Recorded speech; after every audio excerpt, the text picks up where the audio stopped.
4 में से 3 लोग अपने मूड को जब मैनेज नहीं कर पाते तो वो इसको एक सेल्फ मेडिकेशन के तौर पे स्टार्ट करते हैं। और कभी भी कोई नशे का इस्तेमाल ये सोच के नहीं करता कि मैंने आगे चल के नशे का मरीज़ बनना है। नहीं, हमारे यहाँ पे जो भी कह लें बिहेवियरल डिसफंक्शनैलिटी आती है उसका सोल्यूशन हमारी फैमिलीज़ का यही होता है, शादी कर दो, बाहर भेज दो।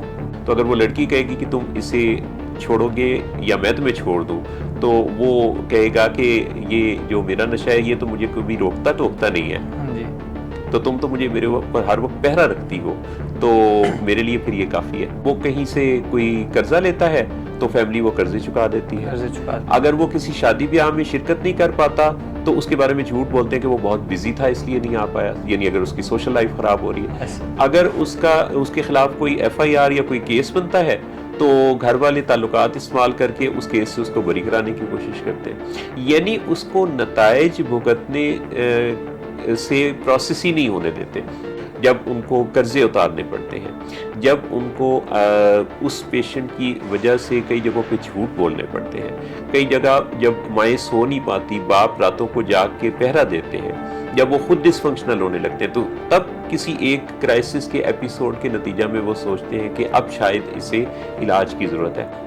नशा इंटेलिजेंस को बढ़ाता है, ये कोई हमने एक आम परसेप्शन देखी है कि जी नशा करके पहले से ज़्यादा वो एक्टिवली काम कर रहा है, या चले एक्टिव तो हुआ, इंटेलिजेंस में कोई रोल है नशे का?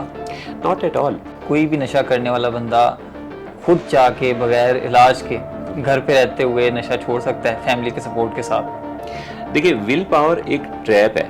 ओके, विल पावर जो है वो तो यानी कि किसी इलाज को शुरू करने के लिए कोई छोटा सा रोल अदा कर सकती है, जैसे डॉक्टर से अपॉइंटमेंट की हद तक। मरीज तो नशे के बगैर बच नहीं सकता, तो रिहैबिलिटेशन सेंटर्स में नशा देना शुरू कर देते हैं, इस वजह से जो है वो जो मरीज है वहाँ पे बचे होते हैं। ये बहुत ही अहम सवाल है कि रिहैब सेंटर को सिलेक्ट कैसे किया जाए।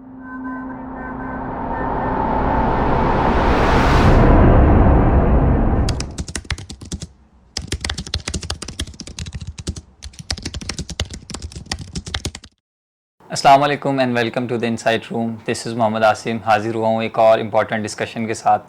आज की डिस्कशन हमारी एडिक्शन के हवाले से है कि लोग नशा क्यों करते हैं, वजूहात क्या बनती हैं, और अगर कोई छोड़ना चाहे तो नशा छोड़ क्यों नहीं पा रहा होता।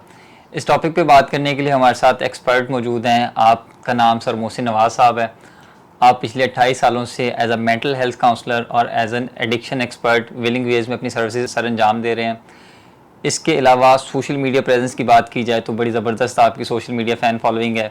आपके तकरीबन 1.1 मिलियन से ज़्यादा फॉलोअर्स हैं across various platforms. So sir, this is really an honour to have you with us. Thank you so much sir. आपका बहुत शुक्रिया, और आप इतना ज़बरदस्त काम कर रहे हैं, मुझे बड़ी खुशी हुई। मैंने जब आपका चैनल विज़िट किया तो आपकी हर वीडियो मुझे बामकसद नज़र आई। सोसाइटी को बड़ी ज़रूरत है इस तरह के काम की। Thank you sir. आप जैसे लोगों की सर के बारे में अगर मैं एक अच्छी बात बताऊं तो सर, इससे मेरी जब बात हुई, सर कहते हैं कि मैं सिर्फ यादें रिकॉर्ड करा रहा हूँ, कि ये जो मकसद है सर के इंटरव्यूज़ का, सर की जो सोशल मीडिया पे अपलोडिंग है, तो सर का वही है मेन एक कि मैं यादें रिकॉर्ड, तो इसी हवाले से कह लें कि हम भी आज सर आपके साथ हम यादें रिकॉर्ड करने आए हैं। मैं बड़ी ही दिलचस्पी और शौक़ के साथ आपके इस पॉडकास्ट का हिस्सा हूँ, क्योंकि मेरा ये ख्याल है कि हमारे जो फुटप्रिंट्स हैं, महदूद सी ज़िंदगी गुजार चुकने के बाद अगर कल को यूट्यूब, सोशल मीडिया, ये चीज़ें, ये डाटा कहीं मिलेगा तो मेरी और आपकी बात उस वक्त भी लोग देख रहे होंगे जब मैं किसी दूसरी दुनिया में बस रहूँगा। बहुत सर, बहुत अच्छी सोच है। अल्लाह ताला आपको लंबी उम्र दे सर, और इंशाल्लाह अभी हमने बहुत सारी यादें रिकॉर्ड करनी है। मैं पहले भी आपसे कह चुका हूँ, इंशाल्लाह करने की कोशिश भी करेंगे। शुक्रिया आसिम, बहुत सर। एडिक्शन के हवाले से सर बात करेंगे जी। हम बेसिक से चलेंगे कि एडिक्शन लोग शुरू क्यों करते हैं। आपका क्योंकि 28 साल का एक्सपीरियंस है, अपने एक्सपीरियंस में आपने क्या चीज़ देखी है कि पाकिस्तान जैसे एनवायरनमेंट में, हमारे कल्चर में क्या कॉमन कॉजेज़ हैं हमारे कि लोग शुरू कैसे करते हैं? पाकिस्तान में भी और दुनिया भर में चूँकि एडिक्शन की बीमारी पाई जाती है, तो जब हम गौर करते हैं तो समझ में आता है कि मूड के प्रॉब्लम्स की वजह से 4 में से 3 लोग अपने मूड को जब मैनेज नहीं कर पाते तो वो इसको एक सेल्फ मेडिकेशन के तौर पे स्टार्ट करते हैं। और कभी भी कोई नशे का इस्तेमाल ये सोच के नहीं करता कि मैंने आगे चल के नशे का मरीज़ बनना है, वो उसे एक फॉर द टाइम भी एक रेमेडी के तौर पे लेता है। और इसमें अदर फैक्टर्स भी होते हैं, जैसे क्यूरियोसिटी भी है, पीयर प्रेशर भी है, मूड मैनेजमेंट की जो डिफ़िकल्टीज़ हैं वो भी है, फिर इसमें जेनेटिक्स का भी रोल है। तो मूड डिसऑर्डर दरअसल मूड का चैलेंज लोगों को काफ़ी ज़्यादा, बायोलॉजिकल चेंज जब बॉडी में आता है 13 साल के बाद से, तो बाज़-औक़ात एनर्जी चैनलाइज नहीं कर पाते, स्लीप अच्छी नहीं होती, फोकस अच्छा नहीं होता, बोरियत होती है, स्ट्रेस को टॉलरेट नहीं कर पाते। थोड़ा रिलैक्स और अच्छा काइंड फील करने के लिए, एनर्जाइज फील करने के लिए किसी की सलाह पर या किसी सोशल एक्सपोजर की वजह से पहली दफ़ा जब वो कोई सब्सटेंस यूज़ करते हैं तो उससे उनको रिलीफ मिलता है और उन्हें लगता है कि ये तो उनके मसले का हल उन्हें मिल गया।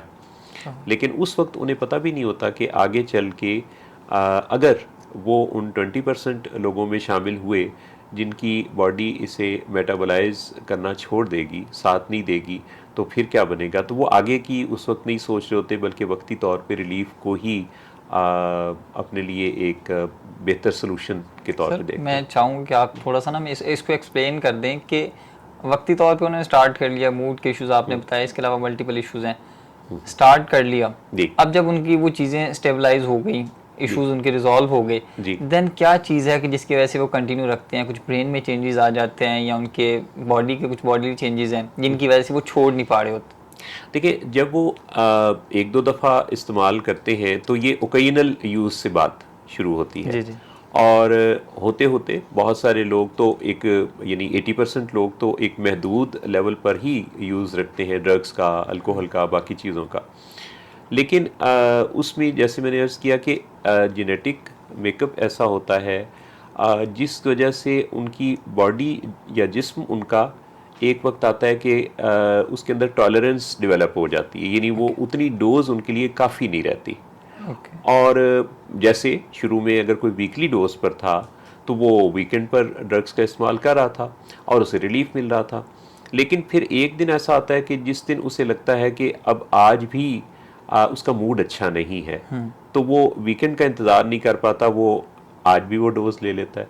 तो ये जैसे थोड़ी थोड़ी डोज बढ़ने लगती है। फ़र्ज़ करें कि शुरू में किसी का 2 सिगरेट्स के अंदर ही गुजारा हो जाता था, लेकिन अब उसकी डोज भी बढ़ने लगी और उसका जो टाइम है वो भी रिड्यूस हो गया।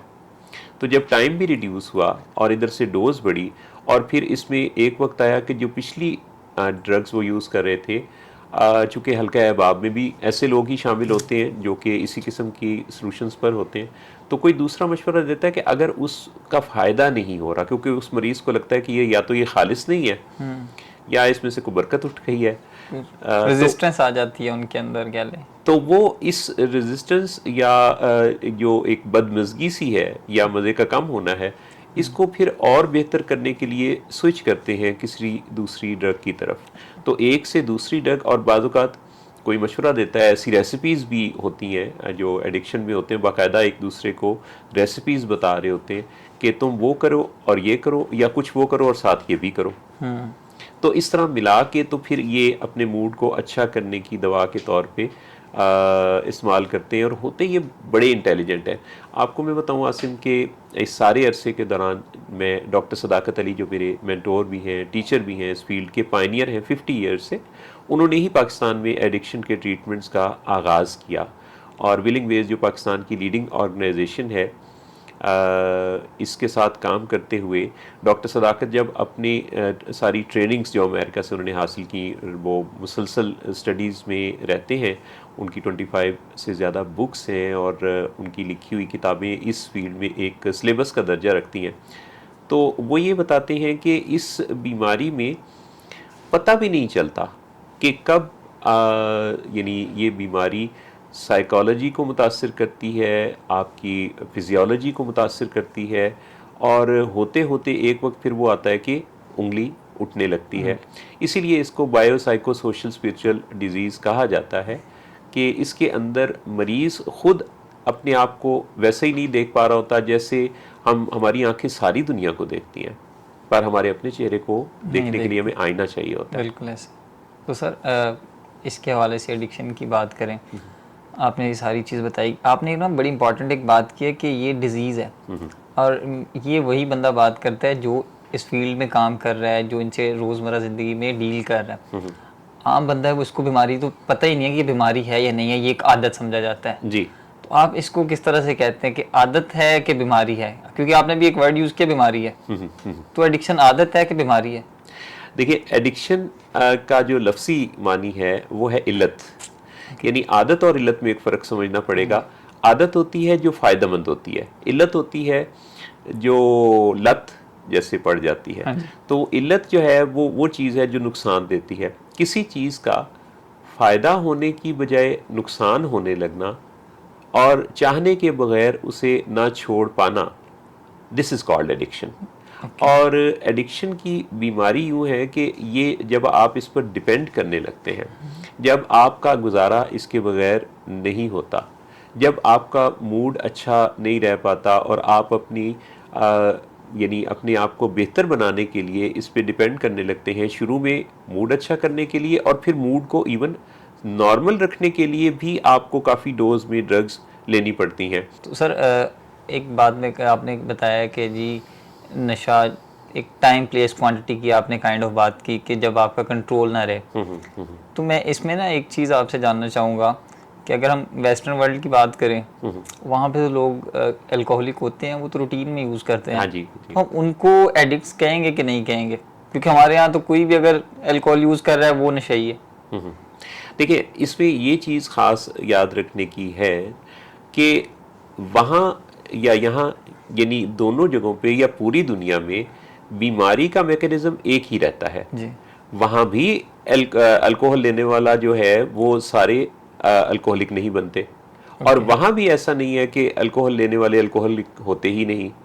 तो पूरी दुनिया में ये एक जो तनासुब हमें देखने में आता है कि तकरीबन 20% लोग इसमें डिपेंड करने लगते हैं, डिपेंडेंट हो जाते हैं और उनकी लाइफ डिसफंक्शनल होने लगती है। एडिक्शन डिपेंडेंसी है। हाँ, अगर डिपेंडेंसी के बगैर आप यूज़ कर रहे हैं तो एडिक्शन नहीं है। 80% लोग, जैसे मैंने अर्ज किया, कि अगर आपको उसके बगैर, यानी आपकी डोज एक्सीड नहीं होती और आपकी फंक्शनैलिटी ठीक है, आप अपनी लाइफ में फंक्शनल हैं, नताइज प्रोड्यूस हो रहे हैं, रिलेशंस ठीक हैं, सोने जागने का निज़ाम ठीक है, आपको ज़रूरत नहीं पड़ती मूड को बेहतर करने के लिए, आपके बारे में पता नहीं चलता किसी को कि आप कोई ड्रग लेते हैं या नहीं लेते, तो ये वो चीज़ है कि जिसके अंदर हम ये कह सकते हैं कि अभी वो बंदा शायद एडिक्ट नहीं है, लेकिन याद रखिए कि जो यूज़र है उसके एडिक्ट होने के खदशात मौजूद रहेंगे, क्योंकि पता नहीं है कि जेनेटिक कोडिंग पीछे कैसी चल रही है।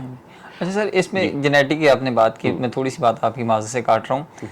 क्या एडिक्शन कोई जेनेटिक बीमारी है? जी, क्योंकि जैसे मैंने पहले अर्ज़ किया कि जो मूड डिसऑर्डर्स हैं, अगर आप उनको देखते हैं तो हमें, मेरे पास जो लोग आते हैं इस 28 ईयर्स में, मैंने देखा कि उनमें से जो कोई एडिक्शन में होता है तो उनकी फैमिली हिस्ट्री के अंदर, जैसे थोड़ी देर पहले हम बात कर रहे थे, तो मूड डिसऑर्डर और साइकेट्रिक प्रॉब्लम्स के अलावा काफ़ी ऐसे लोग पाए जाते हैं जो कि हुक्का, सिगरेट, चर्स, ये चीज़ें इस्तेमाल करते रहे होते हैं, लेकिन हर पेशेंट चूँकि इलाज पर पहुंच ही नहीं पाता, रिपोर्ट नहीं हो पाता, जिस वजह से ये चीज़ इतना नोटिस नहीं होती। इलाज पर तो सिर्फ वही पहुंचता है ना कि जो कि काफ़ी क्राइसिस से दो चार, फंक्शनैलिटी जिनकी बिल्कुल ही इम्पेयर हो जाती है, वो जिनको लेके आना पड़ता है, वो घर पे कह लें काबू में नहीं आ रहे होते।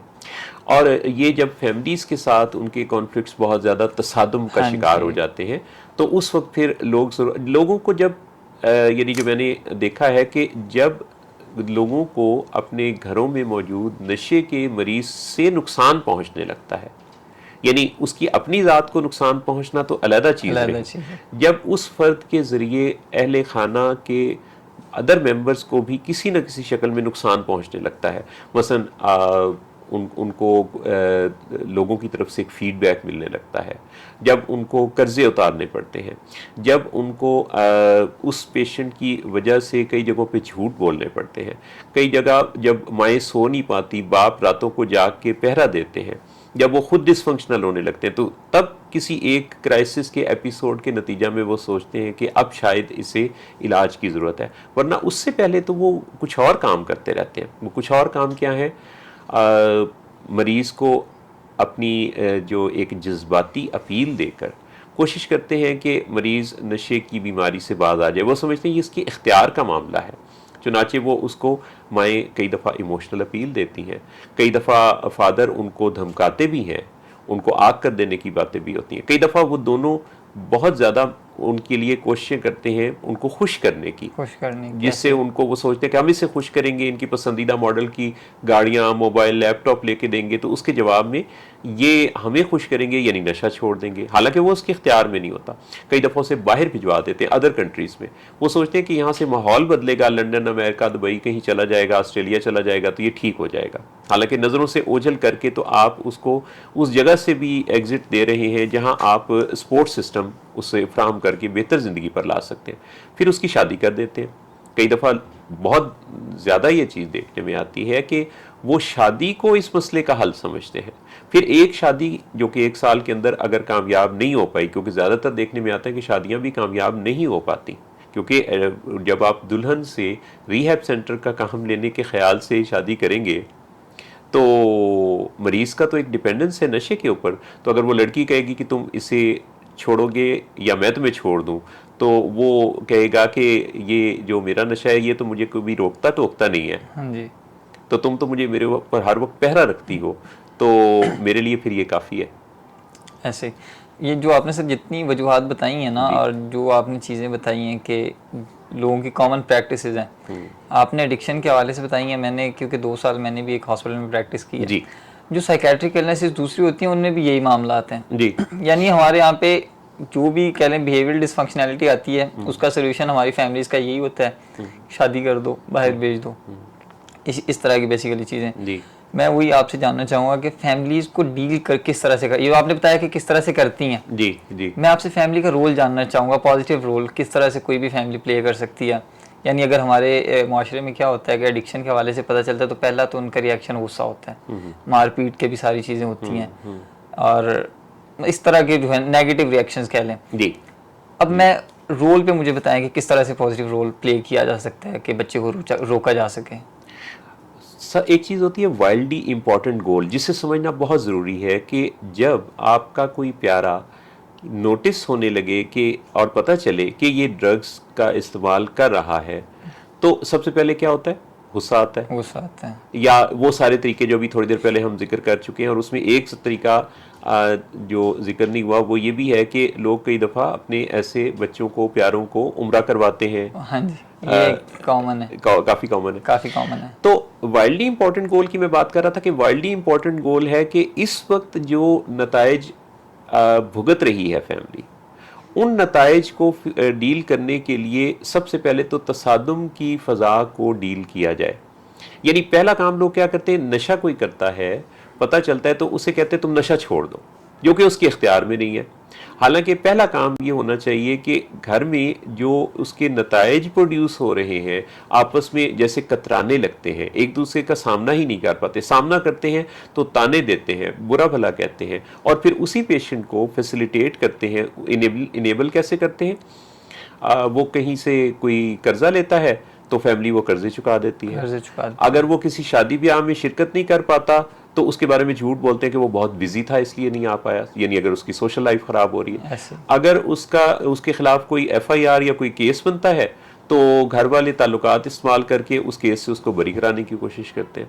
यानी उसको नताइज भुगतने से प्रोसेस ही नहीं होने देते, जिसकी वजह से मरीज को ये लगता है कि मुझे नशा इस्तेमाल करने का कोई कॉन्सिक्वेंस मिल ही नहीं रहा, मुझे इसका कोई नुकसान नहीं है। तो मैं ये बात समझूं कि उसको कॉन्सिक्वेंसेस फेस करने दिए जाने चाहिए। सीखना चाहिए, ये सीखना चाहिए कि कब कैसे आपने मरीज को डील करना है। इसीलिए इस बीमारी का इलाज फैमिली से शुरू होता है। यानी फैमिली ये समझती है कि पहले करने के काम कौन से हैं। तो वाइल्डली इंपॉर्टेंट गोल हुआ कि फैमिली तसादुम की फ़ज़ा को डील करे। जैसे बहुत दफ़ा ये चीज़ देखने में आती है कि लोग हमारे यहाँ वजह पर बहुत ज़्यादा गौर करते हैं, फिर वजह भी खुद ही ढूंढते हैं, फिर उसका मसले का हल भी खुद ही बताते हैं।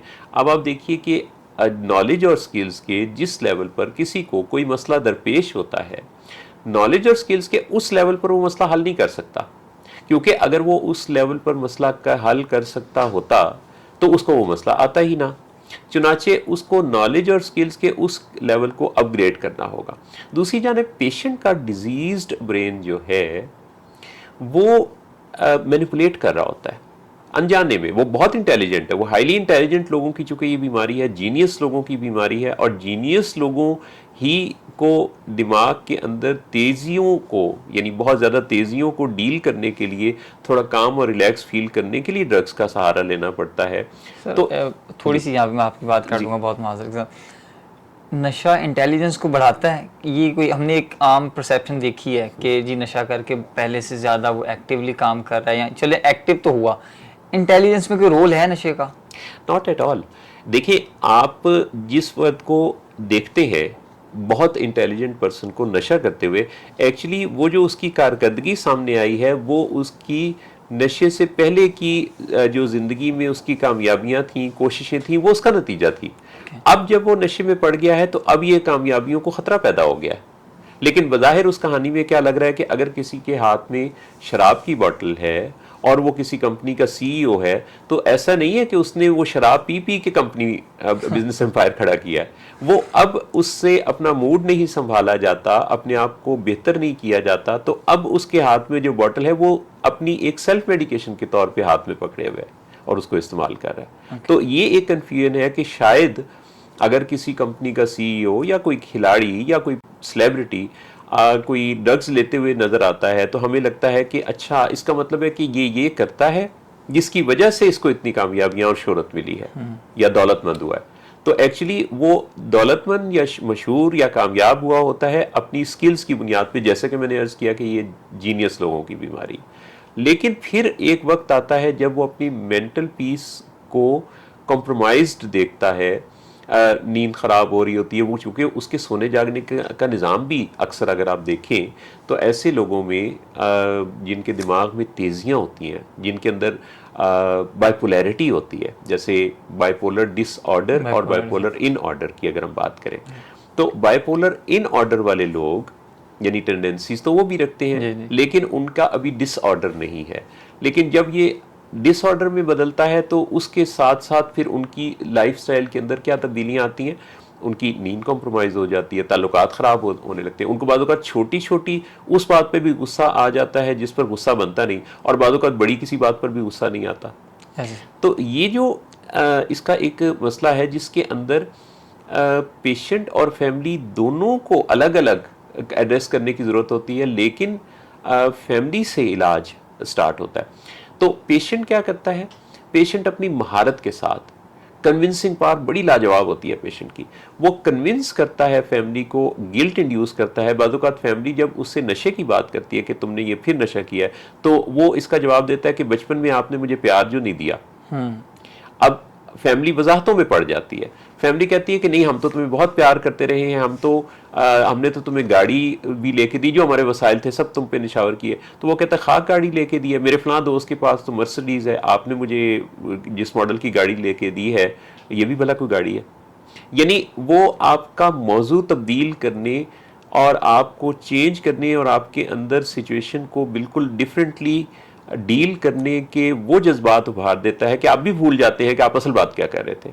ऐसे तो असल बात इंटेलिजेंस ये गल जी एक्चुअली होता है। ये एक और गलत फहमी पाई जाती है, लोग ये समझते हैं कि विल पावर जो है वो एक बड़ी ज़बरदस्त चीज़ है कि अगर किसी के अंदर विल पावर डेवलप कर दी जाए तो वो नशा छोड़ सकता है। ये सर इसको ना मैं थोड़ा एज अ क्वेश्चन भी पूछता हूँ जी कि जो कॉन्सेप्ट है कि जी विल पावर के साथ नशा छोड़ा जा सकता है, फैमिलीज का तो यही पहला जो है ना यही चीज़ होती है कि विल पावर आपने जो बात की डेवलप कर दें नशा छोड़ देगा जी।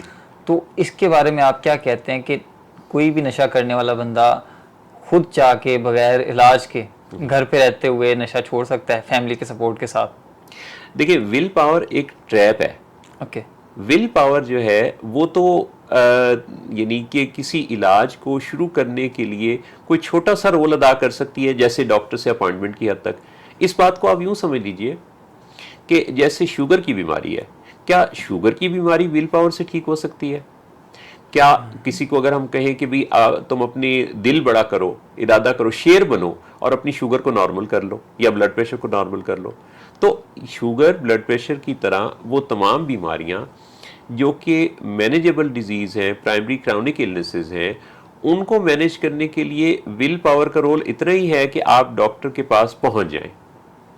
विल पावर इन जनरल अगर मैं आपको बात करूं तो ये एक ट्रैप है, और जिसको समझने की ज़रूरत है कि विल पावर, अब ज़रा गौर से ये नुक्ता अगर आप और मेरे नाजरीन समझ जाएंगे जी सर, बताइए। तो बड़ा फ़ायदा होगा। वो ये कि विल पावर तो एक्चुअली ग़ुलाम हुई है नशे के मरीज़ के उस रवैये की जिसमें वो इंटेलिजेंटली अपनी विल को यूज़ करता है नशे के हुसूल के लिए, पैसों के हुसूल के लिए। यानी उसकी चाहत या उसकी विल क्या है कि किसी न किसी तरीके से नशा मिल जाए। बचते बचाते हुए वो नशे को जारी रखे। अब वो अपनी विल पावर को इस्तेमाल कर रहा है नशे को जारी रखने में, तो वो तो उसके पेरोल पे है विल पावर उसकी। उस विल पावर से आप कैसे ये एक्सपेक्ट कर सकते हैं कि वो विल पावर नशे से निजात का जरिया फराहम कर सकती है। चुनाचे विल पावर का रोल इसमें आखिर में आता है। यानी शुरू इसमें अगर विल पावर का कोई रोल है थोड़ा बहुत, वो ये है कि कोई मरीज़ आमादा हो जाए, जिस वक्त उसको घर वाले सीख कर, इलाजगाह से सीख कर उसके साथ बात करें, उसको इलाज के लिए आमादा करें, और फिर मरीज़ सरेंडर कर दे इस अपनी मर्ज़ी को किसी स्ट्रक्चर के साथ, और वो ये समझ ले कि वो एक बीमारी में मुब्तला है और वो नशा करता है। पहले तो ये एक्सेप्ट करे कि वो नशा करता है, और दूसरा ये एक्सेप्ट करे कि उसके नतायज अच्छे नहीं निकल रहे। ये दो चीज़ें होगी। फैमिली के समझने के लिए क्या चीज़ है कि फैमिली इसको एक डिजीज़ समझे, ये ना समझे कि ये नज़र लग गई है, ये ना समझे कि ये कोई गुनाहों की सज़ा है, ये कोई बुरी सोबत। अच्छा, उसके करैक्टर डिफेक्ट्स की वजह से मरीज़ उसको बुरा इंसान समझने लगते हैं, उसको बुरा कहने लगते हैं। यूँ समझ लीजिए कि अगर वन लाइनर में कहूँ तो वो ये कि एक बहुत अच्छे इंसान को एक बहुत बुरी बीमारी जब हो जाती है तो ये है एडिक्ट। फैमिलीज़ के बारे में आपने काफ़ी डिटेल में हमें चीज़ें बताई हैं जी। अच्छा, एक बड़ा एक कॉमन सा टैबू है कि लोग क्या कहेंगे वाला, जी, उसको किस तरह से आप लोग डील करते हैं, या उसके लिए अगर मैं आपसे कहूँ कि कुछ सजेशंस हों आपकी, किस तरह से लोगों को समझाएंगे? लोग तो बात ज़रूर करेंगे, क्योंकि लोगों के इस कदर मसाइल हैं कि वो ये चाहते हैं कि उनको अपने मसाइल की तरफ तवज्जो ना देनी पड़े। चुनाचे उसमें उनको रिलीफ इसी में मिलता है कि जब वो दूसरों की तरफ बात करते दूसरों के हैं, घरों में घुसे रहते हैं, क्योंकि इससे उनको थोड़ा निस्बतन सुकून मिलता है, क्योंकि उन्हें लगता है कि भी फ़लाँ के इतने मसले हैं, यानी गोया कि जो हमारे मसले हैं वो अपनी जगह पे जो मौजूद है, तो वो कोई इतना भी मसला नहीं है ऐसे। तो अच्छा, कई दफ़ा एक चीज़ ये देखने में आती है कि लोग ये कहते हैं कि जब वो अपने किसी नशे के मरीज़ का इलाज कराएंगे तो लोग क्या कहेंगे। लोग क्या कहेंगे? ठीक, मैं उन्हें ये कहता हूँ कि अगर आप इलाज नहीं कराएंगे तो लोग क्या कहेंगे, तो वो ज़्यादा मसला हो जाएगा। वो ज़्यादा मसला हो। इज्जत बचा, यानी इलाज में लाने से तो इज्जत बचने की तरफ बात जाएगी ना। इलाज यानी एक चीज़ का इलाज मौजूद है, और अगर आप उसका इलाज नहीं कराते और एक शेम में है कि लोग क्या कहेंगे, तो ये बात इससे जुड़ी हुई है कि आपका नज़रिया ये है कि ये कोई किरदार की ख़राबी है, यानी हमारे ख़ानदान पर ये उंगली उठ जाएगी कि जी ये बंदा नशा करता था। भाई वो कोई क्राइम नहीं करता, वो कोई क्रिमिनल नहीं है। हाँ, नशे की बीमारी के नतीजा में कई दफ़ा कोई क्राइम अपनों या दूसरों को नुकसान पहुँचाने वाला जो एक डिजीज़ ब्रेन है वो ऐसे एक्ट्स कर सकता है, लेकिन ओरिजिनली वो जो इंसान है वो तो बहुत अच्छा इंसान है। तो उसको आप मुजरिम ना समझें, मरीज़ को मुजरिम समझना और फिर उस पर ये लेबल कर लगाना कि ये कोई ऐसी चीज़ है जो कि उसकी किरदार की ख़राबी है या लोग क्या कहेंगे, तो ये तो एक कीमती इंसान की ज़िंदगी के सेहतमंद दिनों को माइनस करने वाली बात है। ज़बरदस्त। सर, अब आ जाते हैं थोड़ा सा रिलैप्स के बारे में। जनाब, नशे की बीमारियों के हवाले से ये कहा जाता है कि ये लोग ठीक ही नहीं होते हैं। अगर कोई जाता है रिहेबिलिटेशन सेंटर में, वापसी पे 1-2 महीना वो सेट रहते हैं, ठीक रहते हैं, 1-2 महीने के बाद वापसी वही सारे मामला शुरू हो जाते हैं। तो रिलैप्स से बचने के लिए क्या आप कुछ सजेशंस दें, या रिलैप्स होता क्यों है, हमें थोड़ा सा ये समझाएं। याद रखिए कि नशे की बीमारी में रिलैप्स तभी होता है जब नशे की बीमारी का इलाज अधूरा छोड़ दिया जाए। नशे की बीमारी का इलाज उन तमाम मैनेजेबल डिजीज़ की तरह से ही है जिसमें कि एक फॉलोअप ज़रूरी होता है। इसमें नशे की बीमारी का पेशेंट रिहैब सेंटर पर रहते हुए, जैसे विलिंग वेज में लोग आते हैं, तो 100 डेज़ का उन्हें एक प्रीव्यू मिलता है, तो उनके अंदर खुशी की लहर दौड़ जाती है। फैमिली के अंदर भी, पेशेंट के अंदर भी। मैं फैमिली को कहता हूँ कि ये जो आप मुझे 1 महीने के अंदर ही आके बहुत ज़्यादा खुशी का इजहार कर रहे हैं कि हमने तो इस हालत में मरीज़ को देखा ही नहीं था बड़े अरसे से, और अब वो इतना अच्छा बात कर रहा है, समझ रहा है, एहसास की ज़बान बोल रहा है। फिर आहिस्ता आहिस्ता वक्त गुजरता है, बेहतरी आती है, मरीज़ इलाज के यानी 100 डेज़ के आखिरी दिनों में बहुत अच्छे अच्छे वादे भी कर रहा होता है। तो मैं फैमिली को कहता हूँ कि आपने खुश या मुतमईन नहीं होना, तो वो कहते हैं अब भी आप खुश नहीं होने दे रहे। तो मैं कहता हूँ कि एक्चुअली इस बारे में खुशी आपकी लर्निंग का फुल स्टॉप ना बन जाए, क्योंकि एक ऑनगोइंग प्रोसेस है। नशे की बीमारी में 2 स्टेप फॉरवर्ड तो 1 स्टेप बैकवर्ड, कभी 3 स्टेप फॉरवर्ड तो 2 स्टेप बैकवर्ड, यानी कि इसमें 2 कदम आगे और 1 कदम पीछे का जो नज़रिया है, अगर ये समझ लिया जाए तो नटशल जो इसका निकलेगा वो आगे के कदम होंगे।